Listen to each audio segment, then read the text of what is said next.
Welcome to cinema popcorn decoded. दोस्तों, क्या हो कि आप इस दुनिया में हो और आपका कोई नाम ही ना हो, और वो भी मुंबई जैसी सिटी में। आज की इस वीडियो में हम एक्सप्लेन करेंगे एक ऐसी ही कहानी को। तो कहानी की शुरुआत होती है धारावी के एक लड़के से, जो कि अपनी कोठरी के मिरर के आगे खड़ा होकर कुछ लोगों के आधार कार्ड और ID कार्ड देख के उनका नाम पढ़ रहा है। वो उन लोगों के नाम खुद पर अप्लाई करके देख रहा है, क्योंकि इस लड़के खुद का कोई नाम और पहचान तो है ही नहीं। दरअसल ये लड़का मुंबई के जेब कतरों के गैंग का एक मेंबर है, और इस गैंग में सब लड़कों का नाम नहीं बल्कि नंबर दे रखे हैं, जिसमें से इस लड़के का नाम है 55। इसी बीच उसका दोस्त 86 वहाँ आता है और उसे बताता है कि उसका ये काम फालतू का है, क्योंकि उसका मानना है कि उनके मालिक ने जो उन्हें नाम दिए हैं वही उनकी पहचान है। लेकिन 55 उसे समझाता है कि नाम किसी भी पहचान से बड़ा होता है और हमारे लिए नाम बहुत जरूरी है। और साथ ही हमें पता चलता है कि इस गैंग को सागर नाम का आदमी चलाता है और 55 उसका बेस्ट पॉकेट मार है। इसी बीच गैंग का एक लड़का आता है, जो कि उन्हें बताता है कि एक बहुत ही अच्छी मुर्गी फंसी है, उसे लूटने चलना है। और फिर तीनों निकलते हैं धारावी की गलियों से होते हुए, जहाँ धीरे धीरे उन पॉकेट मार लड़कों या कहे बच्चों का गैंग जमा होने लगता है, क्योंकि ये लोग पॉकेट मारी पूरा ग्रुप बना के करते हैं। जहाँ उनका प्लान था एक आदमी को लूटने का, जो कि स्टेशन के प्लेटफॉर्म पे खड़े होकर न्यूज़पेपर पढ़ रहा होता है। तभी प्लानिंग के साथ बच्चे उससे भीख मांगने लगते हैं, और मौका देखकर 55 उसके पैंट से वॉलेट निकाल लेता है और उस आदमी की ID अपने पास रख के पूरा वॉलेट दूसरे को पास कर देता है। यहाँ 55 को पैसों से ज्यादा दिलचस्पी लोगों की ID चुराने में है। बाकी रीजन तो आपको मैं बता ही चुकी हूँ। यहाँ इस पॉकेट मार गैंग की बात नहीं, बल्कि मुंबई जैसे सिटी में पूरे रेल नेटवर्क पर इन्हीं का कब्जा है, जहाँ ये लोग मुंबई की लोकल में भी अपना काम करते हैं। वहीं कुछ देर पहले जिस आदमी का वॉलेट मारा था 55 उसका पीछा करता है। फिर वहाँ से निकलकर 55 सीधा रेड लाइट एरिया में आता है, जहाँ उसके गैंग के बाकी लड़के भी होते हैं। 86 उससे कहता है कि तू फिर से गया था ना उसे देखने के लिए, और कहता है जा तेरी वाली तेरा इंतजार कर रही है। यानी उधर एक कॉल गर्ल, जो कि उसकी खासम खास है।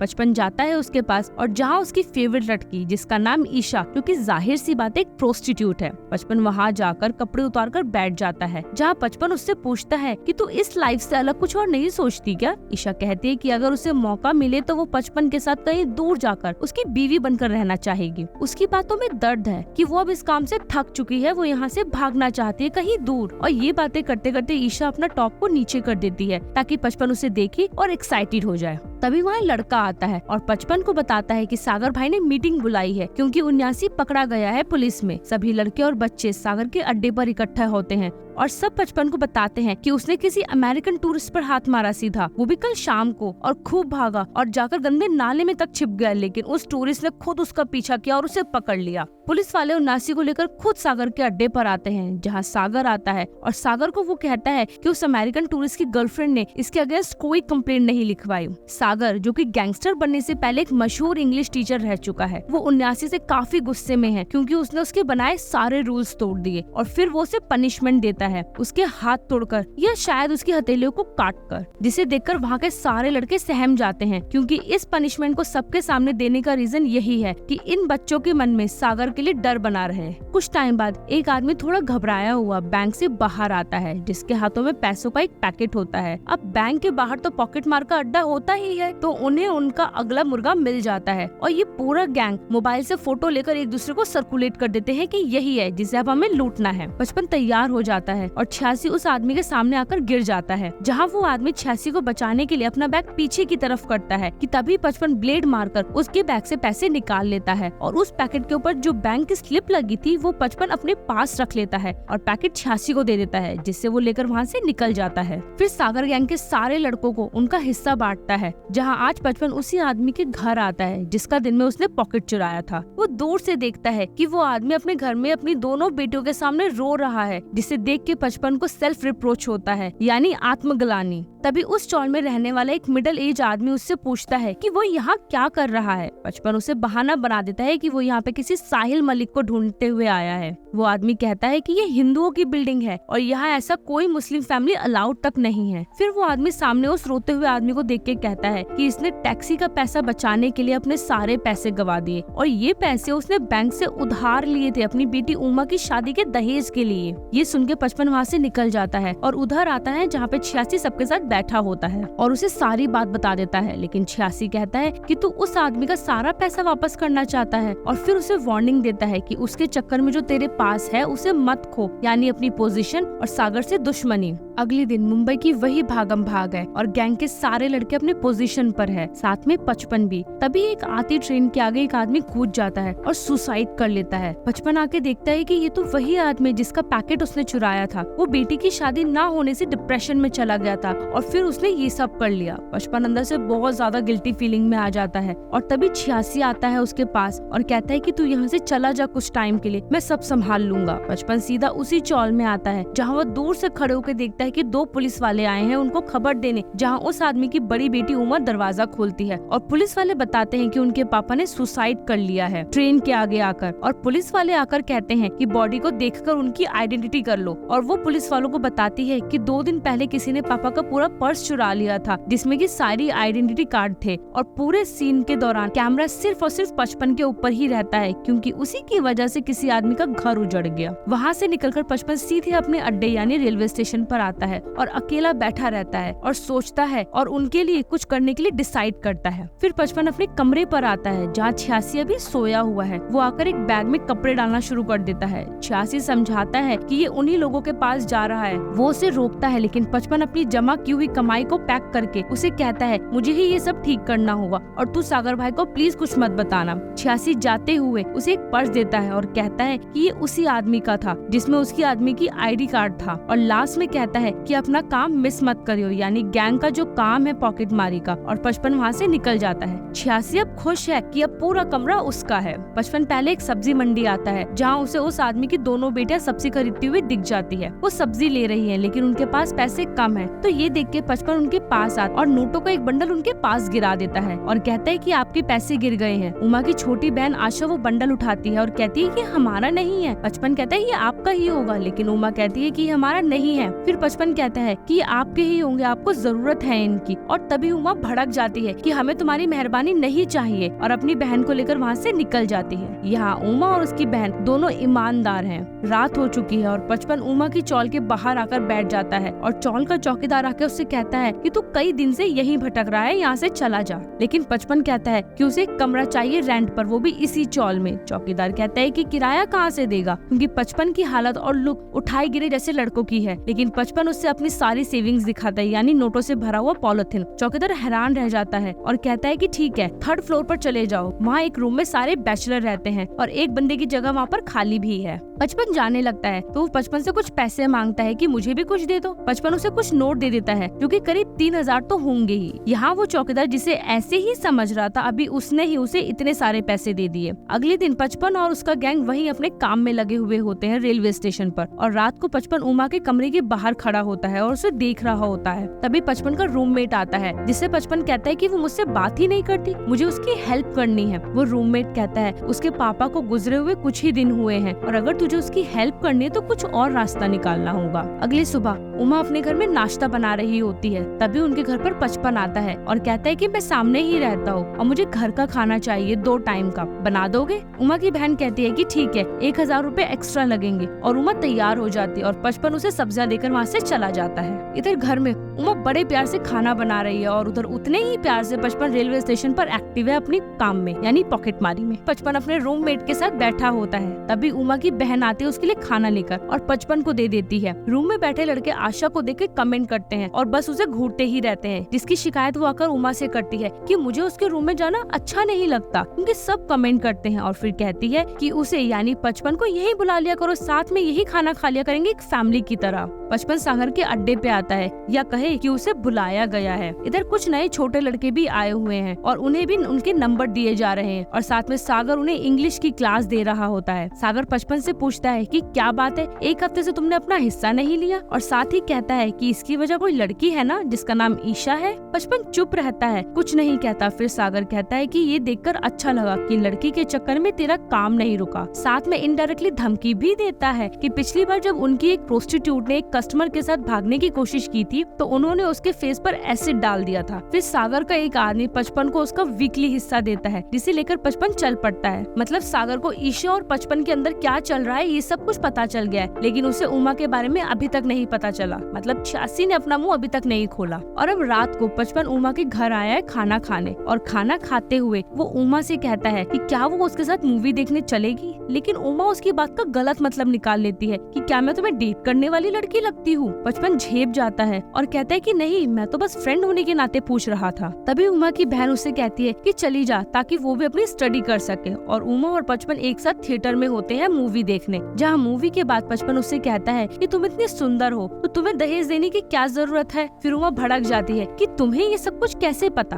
बचपन कहता है कि मुझे मेरे रूममेट ने बताया ये सब। उमा शांत हो जाती है और उसे बताती है कि मेरी माँ की मौत कैंसर से हो गई थी, तो पापा के सारे पैसे उसमें लग गए थे और मेरी इसी वजह से पढ़ाई नहीं हो पाई। फिर मेरे लिए एक रिश्ता आया हुआ बिना दहेज वाला, लेकिन वो एक अधेड़ उम्र का विडो लॉयर है। तभी बचपन उसके मूड को ठीक करने के लिए उसे एक घर के नीचे लाकर खड़ा कर देता है और वहाँ ऊपर बालकनी में एक बूढ़ा आदमी, जिसका बचपन ने कभी वॉलेट चुराया था, वो रोज रात को अपनी वाइफ के लिए उसका फेवरेट म्यूजिक बजाता है। क्योंकि उसकी वाइफ अब नहीं है तो उसकी याद में वो ऐसा करता है। यहाँ बचपन दिल से एक रहम दिल और नेक है, जिसे गैर लोगों की फीलिंग्स की भी परवाह है। बचपन और उमा साथ में घर आते हैं। बचपन उसे घर छोड़ता है और देखता है कि पीछे सीढ़ियों पर 86 बैठा हुआ है। वो बचपन से सवाल करता है कि तू इसके लिए सब कुछ छोड़कर बैठा है क्या। बचपन कहता है कि तुझे नहीं आना चाहिए था यहाँ पर, क्योंकि उसे डर है कि 86 कहीं किसी को बता ना दे। 86 उसे पैसे दिखाते हुए कहता है कि ये पैसा ही असली आईडी होती है, अगर ये ना हो तो कोई लड़की नहीं टिकने वाली तेरे पास, और कह के वहाँ से चला जाता है। आधी रात है और बचपन की आंखों में नींद तक नहीं है। वो उठकर अपने पैसे निकालता है और उन्हें गिनता है कि अभी तक उसके पास कितना जुड़ पाया है। और अगले दिन फिर से शाम के टाइम उमा के साथ बीच पर घूम रहा होता है और वो आइसक्रीम खाने एक स्टॉल पर जाते हैं। लेकिन वहाँ एक आदमी बचपन को पहचान लेता है कि वो उसने माटुंगा स्टेशन पर उसको देखा था पॉकेट मारी करते हुए, और उसको खूब गालियाँ देता है। उमा सामने आकर उसे टोकती है कि तुम ऐसे वर्ड्स क्यों बोल रहे हो उसे, और सॉरी बोलने को कहती है। बचपन कुछ कहे बिना वहाँ से निकल जाता है। उमा कहती है तुमने उससे कुछ क्यों नहीं कहा। बचपन कहता है कि उसने मुझे कुछ और समझ लिया होगा, और वो उमा को ऐसे ही टाल देता है। उमा कहती है कि सब तुम्हें ऐसे ही सड़क से उठा हुआ समझता है, और जब तक तुम खुद के लिए नहीं बोलोगे तब तक तुम्हें सब यही समझेंगे। बचपन आधी रात में बेचैन है अपने बिस्तर पर। फिर उसे बाहर से कुछ आवाज सुनाई देती है, जिसे सुनकर वो आकर देखता है कि उमा के घर पर 2 आदमी आए हैं पैसों की वसूली करने, क्योंकि उमा के पापा ने उन लोगों से कुछ पैसे उधार लिए थे। वो बोलता है कि 2 इंस्टॉलमेंट्स बाकी हैं, और अगर नहीं दी तो चौल का ये घर हम ले लेंगे। तभी वहाँ बचपन आता है और उमा की सेफ्टी के लिए उसके सामने आकर खड़ा हो जाता है और वसूली वालों को पूरे 72,000 दे देता है। लेकिन वो आदमी कहता है कि अबे इंटरेस्ट भी तो है, जो मिलाकर पूरा 1.5 लाख हो गया है। बचपन कहता है कि बाकी के भी दे दूंगा, 2 महीने का टाइम मांगता है। लेकिन वसूली वाला कहता है कि नहीं, 2 हफ्ते में ही देना होगा, वरना ये घर हमारा। बचपन उमा को अंदर भेज देता है। तभी उनमें से एक गुंडा उसके हाथ पर बने टैटू को देखता है और कहता है अरे ये तो सागर का पिल्ला है, और उसे धमकी देकर वहाँ से चले जाते हैं कि तेरे पास सिर्फ और सिर्फ 2 हफ्ते हैं। बचपन अकेला परेशान आधी रात को ट्रेन में अकेला बैठा हुआ जोर से चीखता है, शायद इसी से उसके अंदर का गुस्सा शांत हो जाए। और अब अगली सुबह बचपन अपने गैंग के साथ उसी रेलवे स्टेशन पर होता है जो उसका रोज का काम है। और अब काफी दिन बीत चुके हैं, बचपन ने चौल में रहना बंद कर दिया है। और ये देख के उमा उसके रूममेट के पास आती है और उसके बारे में पूछती है। वो कहता है कि मुझे नहीं लगता कि वो वापस आएगा, और साथ में उमा को बचपन का एक बैग देता है और कहता है कि इसमें वो तुम्हारे दहेज के पैसे जमा कर रहा था। उमा वो पैकेट लेके वहाँ से चली जाती है। दूसरी तरफ रात को पूरा पॉकेट मार गैंग साथ में रेलवे लाइन पर घूम रहा होता है, जहाँ वो लोग बात कर रहे होते हैं कि हम लोग बाकी गैंग से ज्यादा कमाते हैं तो उनका हिस्सा बढ़ना चाहिए। तभी उनकी बचपन से बहसबाजी हो जाती है कि वो कल रात मेट्रो लाइन पर क्या कर रहा था। 86 उससे कहता है कि वो हमारा इलाका नहीं है और सागर भाई हमारे साथ ठीक नहीं करेगा अगर हम उनके इलाके में पकड़े गए तो। बचपन कहता है कि तुम लोग मेरा पीछा करते हो क्या। और इसी बात को लेकर 55 और 56 में लड़ाई हो जाती है, जहाँ दोनों की लड़ाई को मिलकर सारे लोग छुड़वाते हैं। और असल में यहाँ आमने सामने हुए 55 और 86 को उसका किसी की हेल्प करना शुरू से ही पसंद नहीं था। अगले दिन 86 सागर के पास आता है और उसे 55 की चुगली लगा देता है कि उसने पैसों का भी घपला किया है। सागर कहता है कि वो एक सपने देखने वाला पंछी है, लेकिन तुम मेरे रेसिंग कबूतर हो जो कभी नहीं भटकेगा, और उसे 55 की जगह लेने को कहता है। 86 कहता है फिर 55 का क्या करे। सागर कहता है कि ये सब तुम मिलके डिसाइड करो। मतलब यहाँ 55 को अगर वो चाहे भी तो कैसे भी करके गैंग और रास्ते से हटा सकते हैं। अगले दिन 55 छुपता छुपाता हुआ उमा के घर आता है और उमा के घर में आकर उसे 50,000 रुपए देता है और कहता है कि बस 28,000 और चाहिए। उमा लेने से मना कर देती है। 55 कहता है कि तुम अपनी बहन का तो सोचो एक बार, लेकिन उमा फिर भी कहती है कि तुम हमारी केयर करते हो, लेकिन मैं ये पैसे नहीं ले सकती। और 55 अपसेट होकर वहाँ से निकल जाता है। अगली सुबह 55 अपने काम पर होता है और 86 वहाँ खड़े एक आदमी की ओर इशारा करता है और 55 उसे पीछे ट्रेन में चढ़ जाता है। 86 उस आदमी के पास आता है और उसे इशारा कर देता है कि पीछे एक पॉकेट मार खड़ा है। जैसे ही 55 उसका पर्स निकालने आता है, वो 55 का हाथ पकड़ लेता है और सारे पैसेंजर मिलकर 55 को मारते हैं। और ये सब प्लानिंग थी 86 और 56 की। दोनों दूर खड़े होकर उसे पीटते देखते रहते हैं और बहती गंगा में 86 और 56 भी आ जाते हैं और उसे चलती ट्रेन से नीचे फेंक देते हैं। 55 अच्छा खासा इंजर्ड हो जाता है और बेहोश हो जाता है। कुछ दिन बाद 55 की आंखें पुलिस लॉकअप में खुलती हैं और पुलिस ऑफिसर आकर बताता है कि 3 दिन से वो यहाँ बेहोश है। साथ ही पुलिस ऑफिसर 55 को ये बताता है कि अगर उसका नाम हॉस्पिटल की एंट्री में नहीं होता तो वो खुद सागर के पास उसे लेकर जाता। और तभी वहाँ एक कांस्टेबल आता है और बताता है कि एक विजिटर आई है, इसी की जान पहचान वाली है और वो और कोई नहीं बल्कि उमा ही होती है। उमा 55 को बताती है कि उसका नाम कोई नहीं जानता है ना, इसीलिए उसे ढूंढने में थोड़ी प्रॉब्लम हुई। साथ ही उमा बताती है कि उसे पता चल गया है कि 55 ने ही उसके पापा का पर्स मारा था और कहती है कि मेरे पापा ने तुम्हारा क्या बिगाड़ा था और क्यों हमें पैसे लौटाने आए हो। वो रोते हुए काफी सारे सवाल करती है 55 से और 55 सिर्फ रोता रहता है मुंह नीचे करके। उमा उससे कहती है कि तुम्हें खुद चुनना होगा कि तुम क्या बनना चाहते हो और उमा जाते हुए 55 से प्रॉमिस करवाती है कि यहाँ से निकलने के बाद वो वापस उस जगह नहीं जाएगा और एक नई जिंदगी स्टार्ट करेगा और ये कह के वहाँ से चली जाती है। कुछ दिन बाद लॉयर आता है 55 की जमानत करवाने। वो अपना नाम धीरेन व्यास बताता है और कहता है कि तुम्हें निकालने आया हूँ यहाँ से और उसकी बेल के सारे डॉक्यूमेंट्स यानी कोर्ट ऑर्डर इंस्पेक्टर को दे देता है और फिर वो 55 को एक फॉर्म देता है एक अनाथालय का, साथ ही एक आईडी बनवाने की एप्लीकेशन फॉर्म भी देता है और कहता है कि तुरंत अप्लाई कर दो। फिर वो जाने लगता है तो 55 कहता है कि इन सब चीजों के लिए मैं थैंक्स किसको बोलूं, लेकिन धीरेन उसे मना करता है कि इसकी चिंता तुम मत करो और 55 उसके पैरों में गिर जाता है और साथ में उसका वॉलेट भी निकाल लेता है। 55 अब आजाद है। वो मुंबई की इस भीड़ में अपनी जगह ढूंढ रहा है। वो सबसे पहले जाता है ईशा के पास कि कहीं उसने ही अपने किसी कस्टमर से कह के उसकी बेल करवा दी हो शायद। 55 उसे रिंग देता है और कहता है कि इसे अपनी दोस्ती की निशानी समझना और वहाँ से निकल जाता है। लेकिन बाहर तो मौसम खराब है क्योंकि 86 के साथ पूरा गैंग 55 के इंतजार में खड़ा है। वो सब मिलकर 55 को खूब मारते हैं और 86 कहता है इसे ले चलते हैं। वो सब जख्मी हालत में उसे सागर के पास लाते हैं। 55 काफी जख्मी हालत में है तो सागर के आदमी उसे उठाकर चेयर पर बिठा देते हैं। फिर सागर उसे एक कहानी सुनाता है एक वकील और एक बैंकर की कि उन दोनों में एक बहस चल रही होती है कि चोर को कौन सी सजा मिलनी चाहिए, फांसी या उम्र कैद। बैंकर कहता है कि उसे फांसी मिलनी चाहिए क्योंकि फिर पूरी जिंदगी एक जेल में बिताएगा तो उसके लिए ठीक नहीं होगा। लेकिन वो लॉयर कहता है कि जिंदगी किसी भी मौत से बेहतर है, भले ही वो जेल में हो। बैंकर कहता है कि मैं तुझे 10 करोड़ दूंगा अगर तू 1 साल जेल में रह ले। वो लॉयर कहता है कि 10 करोड़ के लिए मैं 20 साल जेल में रहने को तैयार हूँ और बैंकर कहता है कि ठीक है और शर्त लग जाती है और वो लॉयर एक जेल में खुद को कैद कर लेता है और वहाँ बुक्स, मेडिसिन और खाना पहुँचता रहता है। बस वो सालों तक जेल में किताबें पढ़ता रहता है और कितनी ही नई चीजें सीखता है। सालों बीत जाते हैं और वो बैंकर इतने सालों में अपनी वेल्थ में से काफी सारा खो देता है और उसे अपनी शर्ट हारने का डर होता है। और 20 साल बाद उस आखिरी दिन में वो लॉकअप का दरवाजा खोलता है लॉयर को मारने के इरादे से और वो देखता है कि वो लॉयर तो काफी पहले जेल की विंडो से फरार हो चुका है। वो बैंकर के नाम एक नोट छोड़कर जाता है जिसमें लिखा होता है कि इतने बेहतरीन गिफ्ट के लिए थैंक्स। सागर 55 से पूछता है कि ऐसा क्यों किया उसने। 55 कहता है क्योंकि उसे जीतना नहीं बल्कि जीना चाहता था वो। और सागर उससे कहता है कि तुम्हारे लिए वो आकर पैसे दे गई है और अब तुम आजाद हो।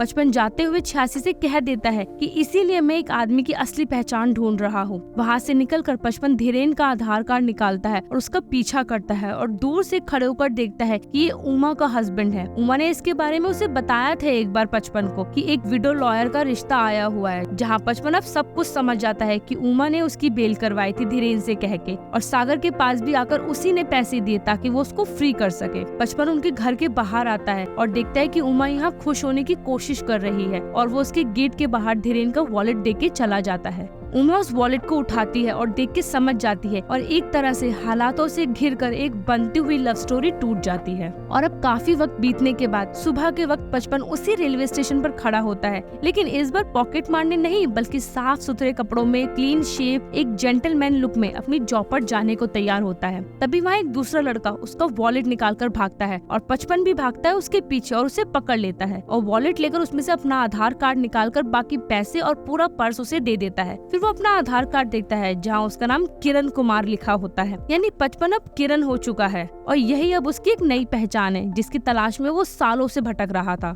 और फिर वो भागता हुआ अपनी ट्रेन में चढ़ जाता है और यहाँ होता है इस मूवी का दी एंड। तो दोस्तों, आपको ये मूवी कैसी लगी प्लीज मुझे कमेंट्स बॉक्स में जरूर बताएं। मिलती हूँ किसी और एक्सप्लेनेशन वीडियो के साथ, तब तक के लिए टिल देन बाय।